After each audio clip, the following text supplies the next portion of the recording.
জয়, বিএনপির মহাসমাবেশের কি খবর আছে আপনার কাছে জানাবেন। ধন্যবাদ আপনাকে। যে মঞ্চটি দেখতে পাচ্ছেন, আমরা দেখতে পাচ্ছি একেবারে প্রস্তুত মঞ্চ। সেই মঞ্চে কিন্তু বিএনপির মহাসচিব মির্জা ফখরুল ইসলাম আলমগীর প্রধান অতিথির বক্তব্য দেবেন। এখান থেকে কিন্তু নির্বাচনের নানা কর্মসূচির ঘোষণা আসবে বলে এখানে আশা করছেন। এখানে যেহেতু বিভাগীয় সমাবেশ, তার কারণ দীর্ঘদিন পর সমাবেশ হচ্ছে, তো এখানে আনন্দ উচ্ছ্বাস আমরা দেখতে পাচ্ছি। নেতাকর্মীদের মধ্যে আনন্দ উচ্ছ্বাস দেখা যাচ্ছে।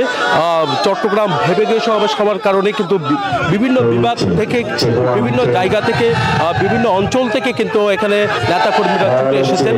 তারা মিছিল নিয়ে কিন্তু দেখতে পাচ্ছেন মিছিলে কিন্তু মাঠ ভরে যাচ্ছে, পলকঘর মাঠ আমরা দেখতে পাচ্ছি। সকাল থেকে বিভিন্ন জায়গা থেকে তারা ছুটে এসেছেন। তো নেতাকর্মীদের যে আশা, সেই আশা হলো কিন্তু সমাবেশে তারা এখানে অংশগ্রহণ করবেন।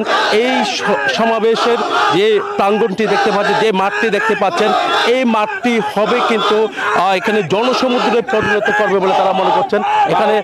এখানে যারা নেতাকর্মীরা আছেন তাদের কেমন আশা আমরা একটু জানবো। আমরা জানতে চাচ্ছি কেমন লোকের সমাগম হবে বলে।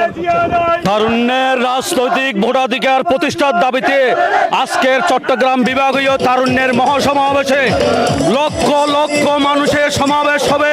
আপনারা জানেন এখন সকাল 9:30 সারা চট্টগ্রাম থেকে মানুষ আসা শুরু হয়েছে।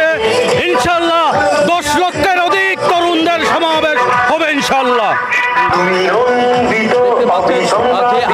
বাহিনীও আমরা দেখছি বাইরে তাদের আছে, পুরো রাস্তায় কিন্তু মিছিল আর কিছুক্ষণের মধ্যে এই মাঠ কিন্তু জনসমুদ্রে পরিণত হবে। এই ছিল আমাদের ফিরে যাচ্ছি আপনার কাছে।